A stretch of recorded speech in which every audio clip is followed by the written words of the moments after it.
안녕하세요. 소개받은 청주교육대학교 이선경입니다. 예, 오늘 귀한 자리에 모셔주셔서 감사합니다. 제가 오늘 말씀드릴 내용은 기후위기 시대 어린이 박물관에서의 지속가능 발전 교육이라고 하는 내용으로 준비를 좀 해봤고요. 사실 처음에는 기후위기와 관련된 말씀을 조금 드리고 그 다음에 지속가능 발전 교육에 관한 말씀을 드린 다음에 이것이 어린이 박물관에서 어떻게 통합될 수 있을 것인가와 관련된 말씀을 드리도록 하겠습니다. 조금 전에 이상돈 교수님 강의 굉장히 재밌게 들었는데요. 이야기를 들으면서 특히 마지막에 말씀하셨던 여러 그 생물들과 관련된 내용들을 쭉 들으면서 예전에 이제 제가 우리나라의 24절기와 생물 문화 다양성과 관련된 내용들을 좀 연구한 적이 있었는데요. 이 민속박물관에서 이런 지속가능 발전 교육이나 혹은 생물 다양성과 관련된 전시나 그런 일들을 할 때에 24절기라고 하는 것들을 이용을 하면 참 좋겠다 이런 생각을 좀 했습니다. 그러면서 아까 삼진날 이야기도 굉장히 재밌었고요. 결국은 우리 삶의 여러 문화라고 하는 것이 이런 생물 다양성이나 혹은 기후와 굉장히 많은 관련성이 있다라고 하는 것들을 좀 알 수가 있었던 것 같습니다. 예, 처음은 좀 무거운 이야기로부터 좀 시작을 하도록 하겠는데요. 이 코페르니쿠스 기후변화 서비스라고 하는 곳은 EU에서 지원을 하고 있는 기후변화와 관련된 그런 그런 서비스입니다. 여기 코페르니쿠스 기후변화 서비스는 전 세계에 있는 정말 수억 개의 그런 기상 관측 자료를 좀 모아가지고 매달 이 자료를 기반으로 한 지구 평균 온도나 혹은 해수면 온도나 이런 것들을 좀 보고를 하고 있는데요. 최근에 이제 발간된 그 자료에 의하면 2024년에 올해 3월이죠. 3월에 1.27도 정도 지구 평균 온도가 증가했다라고 하는 보고를 하였습니다. 그러니까 우리가 항상 기준이 되는 것은 1850년에서 1880년 사이에 온도를 기준으로 하고 있는데 그 이유는 우리가 이제 산업혁명이 1750년에 이루어졌지만 그 이후에 이제 관측된 자료가 공식적으로 없기 때문에 기본적으로 그 자료가 축적이 되기 시작했던 1850년에서 80년 사이에 자료를 기준으로 하게 됩니다. 그래서 그때 이후에 한 1.27도 정도 증가했다라고 이야기를 하고 있고요. 이제 우리가 마지노선으로 잡고 있는 그래서 좀 문제가 크게 될 것이다라고 생각을 하고 있는 1.5도씨에 도달하는 그 시점을 계산을 해봤더니 2033년 7월 정도에 도달하게 될 것 같다. 지금처럼 산다면. 그래서 이제 좀 굉장히 심각성을 이야기하고 있는 것을 볼 수가 있습니다. 이 기후 위기와 관련해서는 여러분께서 지금 너무나 많이 경험을 하고 계시고 또 이 IPCC 보고서라고 하는 이 기후 변화에 관한 정부 간 패널 보고서에서 보고가 많이 되고 있습니다. 그리고 이것이 특히 작년 3월에 종합 보고서가 나왔기 때문에 그 부분과 관련해서 언론이 많이 보도를 하고 있는 것을 볼 수가 있습니다. 사실 이제 이 기후 변화에 관련된 IPCC 보고서가 우리나라에 조금 알려지기 시작했던 것은 2007년이었고요. 4차 보고서였는데 그때 이제 0.74도 정도 지구 평균 온도가 증가했다라고 이야기를 했었고 그다음에 이제 그런 그 변화가 우리 인간의 활동에 의한 것이다라고 하는 이야기를 처음으로 이제 아주 중요하게 국제적인 담론으로 이야기를 하게 됩니다. 근데 그 이후에 이제 여러 보고서들이 나오게 됐었는데요. 2023년에는 굉장히 조금 암울한 그런 전망들을 하게 됩니다. 이 기후 변화의 속도가 우리가 생각하는 것보다 더 빨리 진행이 되고 있다. 그래서 우리가 원래 한 2050년 정도에 1.5도씨 정도 도달하지 않을까 이렇게 생각을 했었는데 그것이 한 10년 정도 빨라졌다라고 이야기를 하게 됩니다. 그래서 이제 언론에서 큰일 났다 이런 식의 보도들을 좀 하게 되는 것을 볼 수가 있었습니다. 예, 그런데 이제 조금 전에도 말씀을 드린 것처럼 그래서 그리고 이 지구 평균 온도는 1.09도 정도 증가했다 이렇게 얘기를 하고 있고요. 그다음에 이제 근데 그거에 비해서 비교를 해봤을 때 이 조금 전에 말씀드렸던 코페르니쿠스 기후변화 서비스에 의한 자료는 훨씬 더 빨리 진행이 되고 있는 것을 보여주고 있는 것 같습니다. 그렇다면 이 기후변화가 도대체 왜 이런 극심한 기상 이변을 불러일으킬 수밖에 없을까라고 하는 것들을 좀 생각해 생각해 볼 필요가 있는데요. 뭐 기껏해야 0.74도 2007년의 경우에, 그리고 2023년의 경우에는 1.09도 그거 뭐가 문제라고 23도나 24도나 뭐 이렇게 생각할 수가 있지만 이것은 평균 온도라고 하는 것이고요. 이 평균이라고 하는 것을 생각을 해보면 이런 정규 분포를 가지는 것에 평균이라고 이야기를 할 수가 있습니다. 그런데 지구 평균 온도가 1도 정도 증가하는 거죠. 굉장히 조금 증가했다라고 얘기를 할 수가 있는 건데요. 그러면 결국은 이 정규 분포가 이렇게 이동을 하게 됩니다.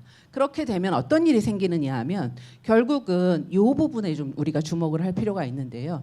그러니까 이 부분에서 보시게 되면 정규 분포 원래 정상적이라면 결코 만나지 않을 수 있었던 이런 극심한 기상이변과 이 변화된 기후에서는 자주 만나게 되는 일이 생긴다라고 하는 겁니다. 그래서 이제 여러 선생님들께서 생각을 해보실 때에 100년 만의 더위, 100년 만의 폭우 이런 것들이 옛날에는 어쩌다 한번 나오는 내용이었지만 요즘은 매번 갱신되고 있는 것을 볼 수가 있습니다. 그래서 그런 것들이 결국은 많은 구름을 형성하게 되고 더 높이 형성하게 되고 그래서 한꺼번에 폭우를 뿌리게 되는 이런 일들이 생겨날 수밖에 없다라고 하는 것입니다. 그래서 이 기후변화에 관련된 이야기를 할 때 그런 것들의 원리들을 조금 알고 있으면 좋겠다라는 생각입니다. 자, 그런데 이제 이 IPCC 보고서에서는 또 어떤 그 슬픈 전망을 하게 되느냐면요. 이 각각의 그 세대가 경험하는 기후변화의 영향이 다르다라고 하는 것입니다. 예를 들어서 1950년에 태어나신 분들은 기후변화의 영향을 지금 최근 경험하고 있는 수준으로 조금 경험하시다가 이제 돌아가시게 되는 건데요. 2020년에 태어난 아이들은 평생을 결국은 기후변화의 영향 속에 살아야 한다라고 하는 것입니다. 굉장히 좀 암울한 전망이라고 생각을 할 수가 있는데요. 그래서 우리 그 기성세대보다 정말 한 2배에서 7배 정도의 엄청난 그런 변화들을 겪으면서 살아가야 한다라고 하는 그런 그 전망들을 하고 있습니다. 이제 이런 것들을 생각을 해보게 되면 결국은 우리 미래 세대가 하는 목소리에 우리가 조금 더 귀를 기울여야 하겠다라는 생각이 들고요. 그들이 우리 좀 있으면 죽을 이런 그 기성세대들이 아니라 이 젊은 세대가 역량을 가지고 의사결정에 참여할 수 있는 기회를 굉장히 많이 줘야 한다라고 하는 것들을 이야기를 할 수가 있습니다. 자, 그런데 이 IPCC 보고서에서는 슬픈 전망만 하고 있는 건 아니고요. 굉장히 많은 부분이 암울합니다만은 그럼에도 불구하고 기회는 아직 남았다라고 하는 이야기를 하고 있습니다. 결국 우리의 미래는 우리의 선택과 우리가 어떻게 살아가는가라고 하는 것에 달려 있다라고 하는 걸 설명을 한다라고 하는 것이죠. 그래서 이제 굉장히 다양한 시나리오를 제시를 합니다. 여기 보면 이제 SSP 경로를 사용을 하고 있는데요. 이 SSP라고 하는 것은 Shared Socio-Economic Pathway라고 이야기를 해가지고 공통 사회 경제 경로라는 표현을 씁니다. 그러니까 그것이 결국은 우리가 사회와 경제를 어떤 모습으로 운영을 하느냐라고 하는 것이 결국은 이 지구의 평균 온도를 변화시키는 데 굉장히 기여할 수 있고 관련이 있을 수 있고 그다음에 그것들은 이렇게 다른 어떤 변화들을 보일 수 있다라고 하는 것이죠. 그래서 SSP 완 경로가 결국은 나중에 1.5도씨를 유지할 수 있게 해주는 경로인데요. 이거는 우리가 지속가능성 경로라는 표현을 씁니다. 지속가능성 경로라고 하는 것은 우리 지금 그 화석에너지 완전히 끊고요. 다 재생에너지에 의존을 하면서 온실가스 배출을 최소화하고 그다음에 자동차 같은 것들은 다 전기자동차로 바꾸고 그다음에 우리가 사는 방식도 엄청나게 변화를 하지 않으면 안 되는 그런 경로라고 이야기를 할 수가 있습니다. 그런 것이고요. 그다음에 여기 SSP5 같은 경우에는 이제 지속 가능 발전이 아니고 지속 발전 경로라고 그냥 발전만 하는 하염없이 개발하고 지금 우리가 사는 것처럼 많이 열심히 자원을 활용하면서 사는 그런 상태를 의미하게 됩니다. 그래서 보통 보면 이제 우리가 지자체 선거를 하거나 국회의원 선거를 하게 되면 여기도 개발하고 저기도 개발하고 이런 내용들을 끊임없이 이야기하게 되는데 그렇게 되면 결국은 우리가 선택하는 경로는 저게 된다라고 하는 것입니다. 그럴 경우에 어떤 일들이 일어날 수 있냐면 2050년에는 한 4도 정도, 3.5도 정도 그리고 2100 2100년에는 한 4.7도 정도에 해당하는 온도 변화를 보이게 되고, 그렇게 됐을 때 지구의 변화라고 하는 것은 우리가 상상할 수 없는 형태로 흘러갈 수 있다라고 하는 그런 암울한 전망을 할 수 있는 거죠. 그래서 결국은 어떤 경로를 선택하는가라고 하는 것은 우리한테 달려 있다라고 하는 것이고요. 그런 의미에서 여러 나라가 탄소 중립을 선언하고 온실가스 감축을 약속하는 이런 일들을 가지게 되는 것입니다. 결국은 이제 이산화탄소 넷제로 방출되는 이산화탄소의 양을 최소한으로 하고, 그다음에 그 최소한으로 방출되는 이산화탄소를 흡수할 수 있도록 해서 결국은 공기 중으로 배출되는 이산화탄소의 양을 0으로 만들겠다. 그게 이제 우리가 넷제로이고요. 다른 말로 하면 탄소 중립이라고 이야기를 할 수가 있습니다. 그래서 그거 우리가 하지 않으면 안 되는 일이다. 그래서 우리는 2050년까지 하겠다라고 천명을 했고요. 2030년까지 40% 줄이겠다. 이렇게 약속을 한 바가 있습니다. 자, 그런데 이거 하다 보면 결국은 사회에 굉장히 큰 변화를 가져올 수밖에 없는 거고요. 예를 들어서 자동차만 생각을 해도 내연 자동차 같은 경우에는 배터리 이외의 부품들이 한 300여 개 된다고 합니다. 그 하청 공장에서 일하고 있는 많은 분들이 일자리 잃으실 거고요. 그다음에 굉장히 큰 변화가 일어날 수밖에 없겠죠. 그럼 피해를 도대체 누가 보느냐?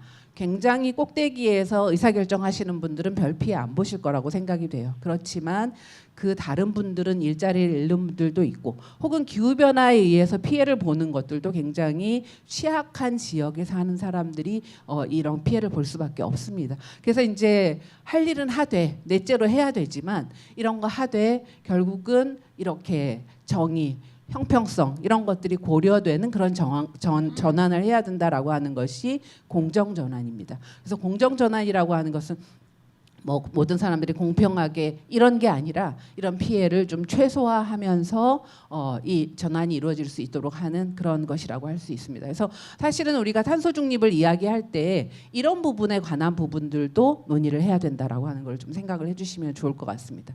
자, 그런데 기후 변화라고 하는 것은 굉장히 어려운 문제입니다. 우리가 보통 위키드 프로블럼이라는 표현을 쓰게 되는데요. 이 위키드라고 하는 것은 사악하다, 고약하다 이런 뜻을 갖고 있기도 하고, 굉장히 풀기 어려운 그런 뜻도 가지고 있습니다. 그래서 결국은 이 여러 가지 쟁점들을 고려를 할 수밖에 없는 거고요. 그다음에 전체 시스템을 좀 봐야 하는 그런 일들을 필요로 하게 됩니다. 이제 그런 의미에서 본다면 지속가능 발전 교육이라고 하는 것이 굉장히 중요하다, 이렇게 말씀드릴 수가 있을 것 같습니다. 자, 이건 탄소 중립을 조금 다시 한번 설명을 하고 있는 건데요. 이산화탄소 배출량이 2018년에 우리나라에서는 피크를 찍었다, 이렇게 가정을 하고 있고요. 그다음에 이거를 2050년까지 0으로 만들겠다. 이 굉장히 좀 어찌 생각하면 굉장히 실현 불가능해 보이는, 그렇지만 그럼에도 불구하고 우리는 해야 된다, 이렇게 생각을 하고 있습니다. 근데 사실은 초반에 많이 해야 되는데 잘 못하고 있어서 빨리 좀 많이 해야 되겠다, 이런 생각을 하고 있고요. 이제 이 탄소 중립 시나리오 두 가지입니다. 그래서 하나는 뭐라 그럴까요? 재생에너지에 완전히 의존하면서 이 전환을 하는 것이고, 그다음에 다른 거 하나는 LNG 정도는 허용하자라고 하는 그런 내용들이 있는데요. 어쨌건 이것들을 보시게 되면 탄소 중립을 이루는 것은 단순히 전력 바꾸는, 그게 제일 크기는 하지만 그 에너지 믹스, 전력 믹스를 바꾸는 것뿐만 아니라 산업, 건물, 수송, 농축수산, 폐기물 이런 굉장히 다양한 우리 삶과 굉장히 밀접하게 관련이 되는 여러 분야의 변혁을 필요로 한다라고 하는 것을 알 수가 있을 것 같습니다. 예, 이 탄소가 배출되는 그런 경로라고 하는 것은 이제 그 배출원이라고 하는 것을 크게 이제 우리가 보통 스코프를 써서 설명을 하게 되는데요. 스코프 1, 2, 3 이렇게 구분을 하게 되고, 직접적인 거, 그다음에 간접적인 거, 더 간접적인 거, 이렇게 한 세 가지로 구분을 하고 있고, 전 세계적으로는 1번 이거는 당연히 어떤 기업에서 물건을 만들게 되면 여기 직접 배출원에서 사용되는 뭐라 그럴까요? 화석 연료의 사용을 못하도록 하는 그런 일들이 지금 많이 요구가 되고 있고요. 최근에 와서는 스코프 2나 스코프 3에 대한 것도 측정해서 보고를 해야 된다라고 하는 그런 요구가 국제사회에서 있습니다. 그래서 각 기업에서는 큰일 났다 역시 이렇게 생각을 하고 있고요. 우리가 이 기후 변화에 대해 대응을 하지 않으면 우리 산업 자체도 굉장히 어려워지는 그런 지경에 이르렀다라고 하는 거를 설명을 하고 있습니다. 이거 조금 다른 방식으로 표현을 한 내용이고요. 이건 참고하시면 좋을 것 같습니다. 자, 그렇다면 기후 변화는 그런데요. 이 교육 담론에서는 어떤 변화들이 일어나고 있는가? 결론을 먼저 말씀드리자면 크게 두 가지입니다. 하나는 뭐냐면 변혁에 대한 요구이고요. 우리가 보통 트랜스포메이션이라고 얘기를 하죠. 트랜스포메이션을 한국말로 번역을 하게 되면 변혁이라고 번역을 하기도 하고 전환이라고 번역을 하기도 하는데요. 이제 저는 변혁이라는 표현을 훨씬 더 좋아합니다. 변혁이 많이 사용을 하고요. 그 다음에 이제 두 번째는 뭐냐하면 행위 주체성이라고 하는 것입니다. 행위 주체성이라고 하는 것은 우리가 보통 에이전시 개념을 쓰게 되는데요. 이 에이전시라고 하는 것은 변화를 만들어내는 주체가 된다라고 하는 것입니다. 그래서 행위 주체성 보통 학생 행위 주체성이라고 이야기를 하면 스튜던트 에이전시라는 표현을 쓰게 되는데요. 이 스튜던트 에이전시가 최근의 교육에서는 굉장히 중요한 화두로 떠오르고 있다라고 하는 것을 설명드릴 수가 있을 것 같습니다. 자, 그거를 조금 말씀드리려고 하는데요. 이거는 그냥 넘어가겠습니다. 이 전 세계에서 이제 유엔을 중심으로 해서 우리가 함께 노력해가지고 달성해야 될 목표들을 정하고 있는데요. 그 중에 이제 2001년부터 2015년까지를 밀레니엄 디벨롭먼트 골 새천년 개발 목표라고 해서 한 8가지 정도를 정했습니다. 그런데 이제 이것은 이제 선진국보다는 좀 개발이 좀 덜 된 나라들에 많이 해당이 됐던 내용이고요. 실제로 이걸 통해서 아프리카 지역의 삶은 좀 많이 개선이 되었다 이렇게 이야기를 하고 있습니다. 근데 이제 한 15년 여기에 대해서 노력을 하고 보니 우리 전 세계적으로 좀 적용할 수 있는 그런 목표들이 좀 필요하겠다. 그래서 여기 있는 SDG 지속가능 발전 목표를 이야기를 하게 됐고요. 이것은 이제 굉장히 예쁜 색깔로 표시가 되어 있기는 하지만 네. 이 각각에 해당하는 17개의 목표가 굉장히 우리 삶에서 중요한 여러 가지 부분들을 담당을 하고 있습니다. 뭐 기아 방지라든가 빈곤 퇴치라든가 이런 것들도 있지만 교육이라든가 건강이라든가 성평등이라든가 혹은 다른 내용들과 관련된 것들도 많이 포함이 되어 있습니다. 근데 이제 중요한 건 뭐냐면 17개의 목표를 달성하는 것도 중요할 수 있고요. 그렇지만 그걸 달성하는 과정에서 이 각각이 독립된 것이 아니라 굉장히 밀접하게 연결이 되어 있다라고 하는 것들을 기억을 해주셔야 된다라고 하는 것입니다. 예, 그래서 전 세계는 이 지속가능 발전과 관련된 그 교육의 중요성을 일찍부터 이야기를 했었고요. 2005년부터 14년까지를 지속가능 발전 교육 10년. 로 지정을 해가지고서는 굉장히 노력을 했고요. 그 이후에는 지속가능 발전 교육 국제 실천 프로그램 그리고 더 나아가서 이제 이건 2020년에 발표가 된 건데요. 이거는 이 SDG하고 연계를 해가지고 2030년까지 지속가능 발전 교육 2030을 달성을 하자라고 하는 그런 그 문건을 발표한 바가 있습니다. 유네스코에서요. 자, 여기에서 키 화두가 변혁 교육입니다. 변혁입니다. 그래서 이 결국은 이런 것들을 해내기 위해서는 큰 변혁, 빅 트랜스포메이션이 필요하다라고 하는 걸 강조를 하고 있고요. 이 거대한 변혁, 큰 변혁 이것은 개인 수준, 사회 수준, 테크놀로지 수준에서 이루어져야 한다라고 하는 것을 이야기를 하고 있습니다. 예, 그리고 또한 이제 유네스코에서는 뭐 이 기후 변화와 관련된 녹색 교육 파트너십 이런 것들을 좀 진행을 하고 있다라고 하는 것이고요. 그다음에 이제 또 하나 우리가 중요하게 고려를 해야 할 문서가 OECD 교육 2030 문서입니다. 그러니까 조금 전에 말씀드렸던 것은 유엔을 중심으로 제안이 되고 유네스코를 중심으로 해서 추진이 되고 있지만 전 세계적으로 굉장히 중요하게 화두가 되고 있는 그런 내용이고요. 요거는 이제 OECD 우리 경제협력기구라고 이야기를 하고 있는 국제 기관에서 발간한 문서입니다. 근데 OECD는 경제협력기구이지만 교육에 굉장히 영향을 많이 미칩니다. 근데 이제 OECD에서 관심을 가지는 교육이라고 하는 것은 어떤 의미에서는 인재, 그러니까 인적 자원에 관련된 내용들이 있고요. 그다음에 이제 OECD에서는 평가를 하는 것이 우리가 이제 피사 연구라고 아마 많이 들어보셨을 것 같은데요. 그 피사 스터디를 통해서 각 나라의 교육 시스템이 얼마만큼 제대로 작동하는가라고 하는 걸 평가를 하게 됩니다. 근데 이제 여기서 문건을 하나 발표를 하게 되면 그거는 각 나라의 교육에 엄청나게 큰 영향을 미치게 되거든요. 그 중에 이제 하나가 2003년에 발간된 핵심 역량에 관련된 문건이었습니다. 그거 이제 발간이 되자마자 각 나라에서는 교육 과정에 그것들 적용을 하게 되고 우리나라에서는 2009년에 한번 적용하고 2007년에 한번 적용하고 싶어 했는데 안 됐고 2009년에도 안 됐고 결국 2015 개정 교육 과정에 그걸 적용을 하게 됩니다. 이제 그런 것처럼 굉장히 중요한데요. 2018년에 OECD에서 여기 있는 OECD 교육 2030 그러니까 교육 2030년을 위한 학습 프레임워크를 발표를 하게 됩니다. 이제 거기에서 이 미래 교육의 목표를 제시를 하게 되는데요. 이 미래 교육의 목표는 결국은 개인과 공동체의 웰빙이다라고 하는 이야기를 하게 됩니다.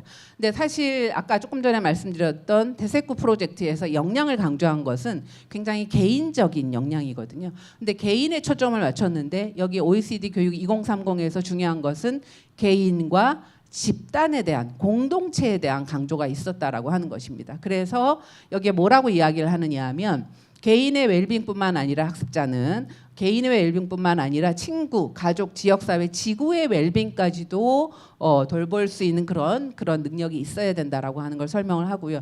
그걸 가능하게 하는 것이 뭐냐 하면 변혁적 역량이라고 하는 겁니다. 이 변혁적 역량이 있어야 이런 변화를 가능하게 하는 거고요. 웰빙을 가능하게 하는 거고 그 변혁적 역량은 도대체 어떻게 길러질 수 있느냐? 이 학습자가 굉장히 주체적으로 참여를 하는 그런 학습 과정을 통해서 길러질 수 있다. 즉 학습자의 에이전시가 중요하다라고 하는 이야기를 하게 됩니다. 근데 이제 이 행위 주체성, 이 에이전시와 관련해서 우리 교육부에서는 뭐라고 번역을 하고 있느냐 하면 학습자 주도성이라는 표현을 쓰고 있다. 이렇게 이해를 해주시면 좋을 것 같습니다.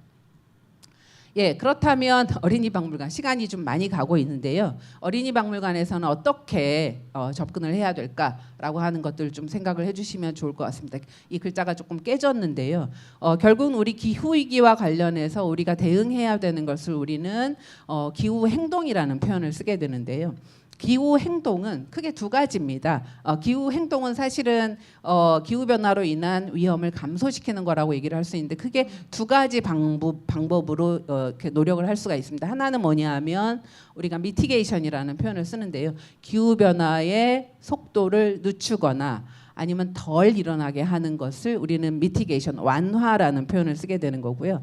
그다음에 또 다른 하나는 거기에 적응입니다. 거기에 적응해서 살아가는 건데 이 적응이라고 하는 것은 더워진 온도에 우리가 좀 적응하는 이런 개념이 아니고요.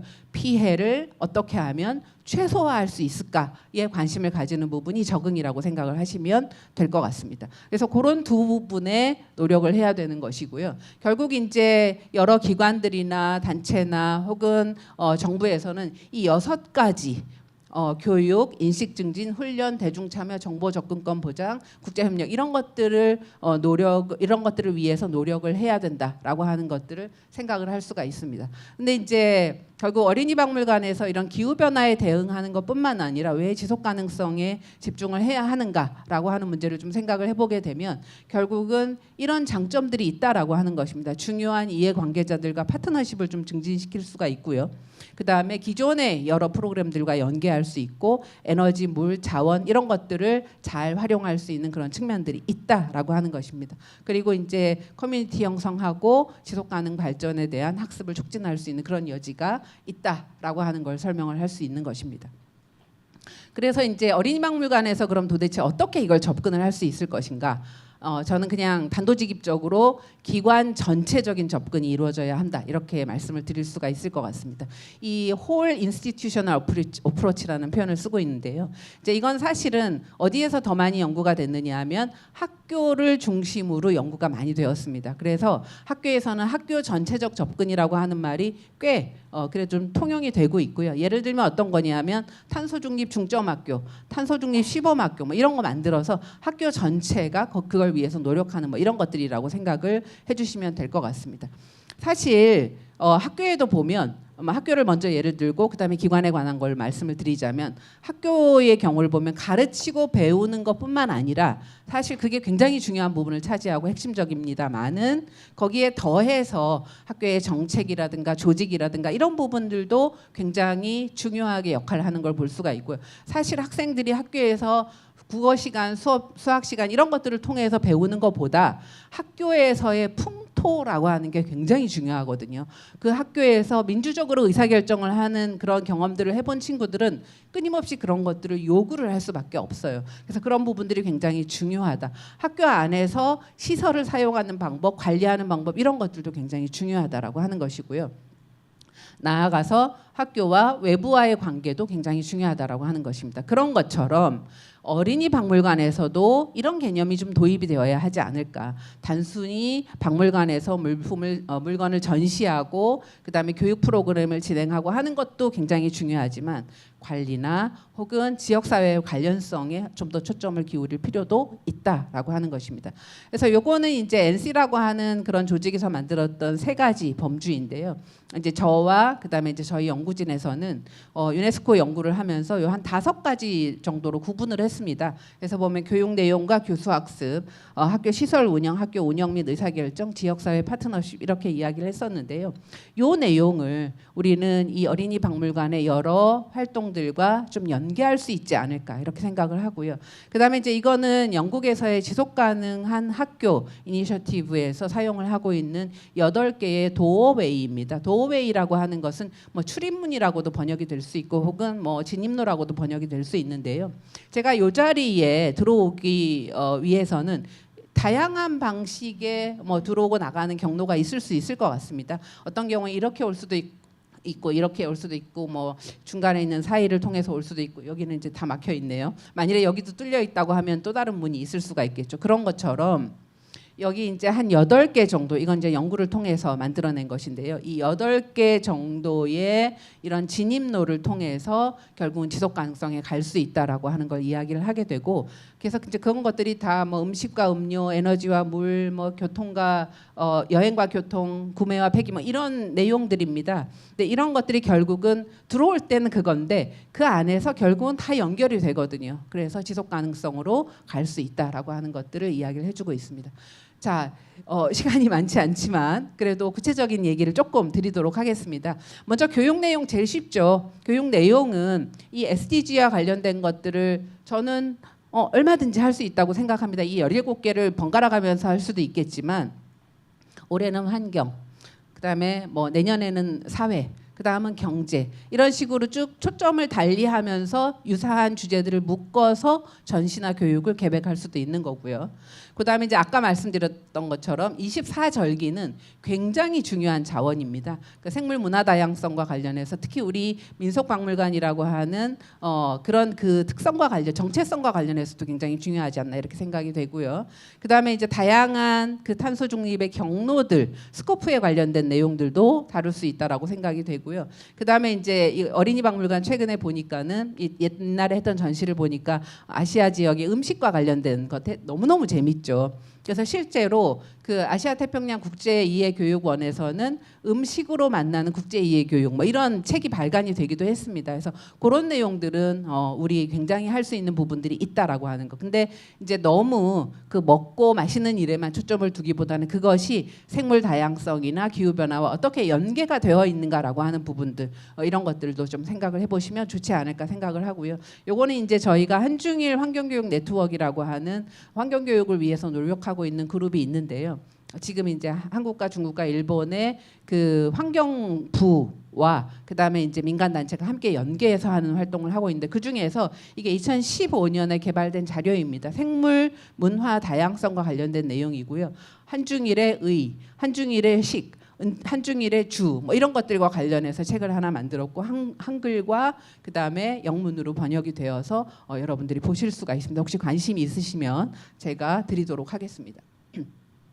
자, 그다음에 이제 그 또 중요하게 접근할 수 있는 것이 시설과 관련된 내용입니다. 그래서 보면 지금 다양한 방식으로 저기 맨 위에 있는 이 미네소타 같은 경우에는 미네소타 요 어린이 박물관 같은 경우에는 태양광 설치하고 재생에너지를 실제로 사용할 수 있도록 하는 그런 부분들을 좀 사용을 하고 있고요.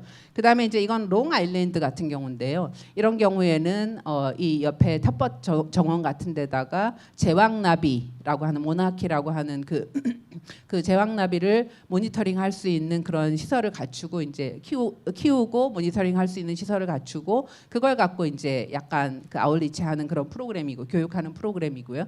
그다음에 이제 요거는 오레곤 뮤지엄 오브 사이언스 앤 인더스트리라고 이야기를 해서 과학기술 박물관인데요. 저기에서는 실제로 지역 사회의 여러 구성원들이 이 전시물과 관련된 것들을 끊임없이 모니터링하고 체크하고 의사결정할 수 있도록 하는 그런 프로그램을 진행을 하고 있습니다. 그래서 그런 내용들을 지금 보여주고 있는 모습이고요. 그래서 결국은 이 탄소 중립을 지향하는 혹은 기후 변화에 도움을 줄 수 있는 기후 변화를 상쇄하거나 혹은 완화하거나 적응하는 데 도움을 줄 수 있는 여러 가지 시설들을 만들고 그 시설들을 교육과 혹은 전시와 연계할 수 있으면 굉장히 좋겠다. 이런 생각을 좀 하게 되고요. 그다음에 이제 이 어린이 박물관에서 하는 것은 저는 무엇보다도 희망적이어야 한다라고 생각을 합니다. 그래서 보통 보면 기후변화에 관련된 이야기를 하게 되면 다 우울하고 그다음에 책임감을 느끼고 너무 암울하고 이런 것만 생각하기가 쉬운데요. 그럼에도 불구하고 우리는 내일 세상이 멸망하더라도 사과나무를 심겠다 이렇게 한 것처럼 우리가 머리로는 절망하더라도 가슴으로는 절망하지 말자 이렇게 얘기를 하거든요. 그래서 끊임없이 그런 희망을 만들고 희망을 전파하는 일에 어린이 박물관이 저는 앞장을 써야 된다고 생각을 하고요. 이거 예전에 보면 혹시 기억이 나시는 분이 있을지 모르겠는데 1990년대 캡틴 플래닛이라고 하는 만화 영화 있었거든요. 거기에 보면 그 땅, 물, 바람, 불, 그다음 마음 이런 그 반지들이 모여가지고 이제 캡틴 플랜이 소환하게 되면 나와서 지구를 구하고 이런 것들이 있었습니다. 근데 거기에서 굉장히 중요한 것이 여기에 그 뭐라고 할까요? 그 사람들이 모여서 항상 논의를 하게 되는 거죠. 그 논의하는 과정이 전 너무너무 중요하다고 생각을 하는데 어쨌든 그런 개념들을 좀 도입해 볼 수 있지 않을까 이렇게 생각을 하고요. 요거는 이제 몇 가지 사례입니다. 여기 있는 거는 좀 유명한 사례인데요. 기후변화 어린이 박물관 기후변화 이런 거 치시게 되면 여기 있는 그 클라이밋 액션 히어로스라고 이야기를 해가지고 여기에 이제 이 5가지 히어로를 상정을 하고요. 이거 하나는 물, 그다음에 나무, 그다음에 여기 그 기후, 그다음에 이제 이건 뭘까요? 폴리네이터. 생물 다양성과 관련된 내용들도 있는데 이제 이런 것들을 자기가 일종의 우리가 심리 테스트 하는 것처럼 이렇게 쭉쭉쭉쭉 나의 행동이나 나의 지향이나 이런 것들을 쭉 찾아서 가보면 나는 어느 히어로에 가장 가깝다라고 하는 걸 좀 발견을 하게 되고 그걸 통해서 실제로 뭔가 변화를 만들어 볼 수 있는 것을 테크놀로지의 도움을 받아서 실제로 할 수 구현해 보게 하는 그런 프로그램들입니다. 그래서 그런 내용이 있고요. 그다음에 이제 저거는 지역사회하고 연계해서 지역사회에서 어떤 일들을 할 수 있을지를 아까 지속가능 발전 교육의 그 3가지 측면, 사회, 경제, 사회의 측면에서 사회, 경제, 환경의 측면에서 한번 진단해보는 그런 내용들을 담고 있습니다. 예, 그다음에 이제 지역사회 파트너십이라고 하는 것도 굉장히 중요하다고 말씀드릴 수가 있고요. 지역사회 자원을 이용하는 것뿐만 아니라 조금 전에 말씀드렸던 지역사회의 인적 자원을 이용하는 것뿐만 아니라 지역사회의 여러 그 물리적인 환경에 대한 것들도 여기에 도입을 할 수 있다라고 하는 것을 설명을 하고 있습니다. 그다음에 이제 운영과 의사결정의 마지막 부분인데요. 이 부분에 해당하는 것들은 끊임없이 이 아이들이나 혹은 관련된 주된 주체들을 이 어린이 박물관이나 혹은 박물관의 의사결정에 관여할 수 있는 기회를 제공하는 것입니다. 그래서 보면 여기는 지금 암스테르담 뮤지엄에서 아이들이 박물관의 미래에 대해서 토의하는 내용이고요. 그다음에 이제 스미소니안 같은 경우에는 스미소니안 자연사 박물관 같은 경우에는 선생님들을 끊임없이 프로그램을 하나 개선을 할 때마다 선생님들을 모셔서 좋은 시간도 좀 만들어주고 먼저 그 전시물을 볼 수 있는 기회도 제공을 하면서 새로 만들어진 프로그램에 관련된 피드백을 얻기도 합니다. 그래서 그런 과정들이 이루어지면 좋겠다는 생각이 들고요. 아까 말씀드렸던 그 오레곤 뮤지엄 오브 사이언스 앤 인더스트리 같은 경우에는 이렇게 체크리스트 만들어서 이 전시물을 계속 사용을 할 건가 말 건가 이런 것들에 관련된 의사결정을 내부에서도 하지만 외부의 분들을 불러서 끊임없이 참여할 수 있도록 하는 그런 기회를 제공을 하고 있습니다. 자, 이런 그 것들 좀 생각을 해주시면 좋을 것 같고요. 그러면서 우리 박물관은 여기 아마 민속박물관에서만 계시는 분뿐만 아니라 다른 데서 오신 분들도 좀 계실 텐데, 그럼 우리 박물관은 어떤 진입로로 들어가면 좋을까? 그래서 사실 지속가능 발전 교육과 관련된 이야기를 할 때에 이런 모델을 사용을 하는데요. 진입로 처음에 들어갈 때는 굉장히 지속 가능성하고 조금 멀어 보이는 굉장히 좁은 의미의 환경 교육, 좁은 의미의 뭐 인권 교육, 좁은 의미의 평화 교육 이런 것들을 사용을 할 수 있지만 결국은 이것을 좀 확장해서 나가게 되면 결국은 지속 가능성으로 갈 수 있다라고 하는 거를 설명을 하고 있습니다. 그래서 어떤 것을 진입로로 삼을 것인가 이런 고민들이 좀 필요하다라고 하는 거를 생각을 할 수가 있을 것 같습니다. 예, 저도 시간을 조금 썼는데요. 예, 그렇지만 짧은 시간에 그 제가 말씀드린 내용들을 그래도 좀 이렇게 생각하실 수 있는 그런 기회로 삼으셨으면 좋겠다 이렇게 바람을 가져봅니다. 예, 감사합니다.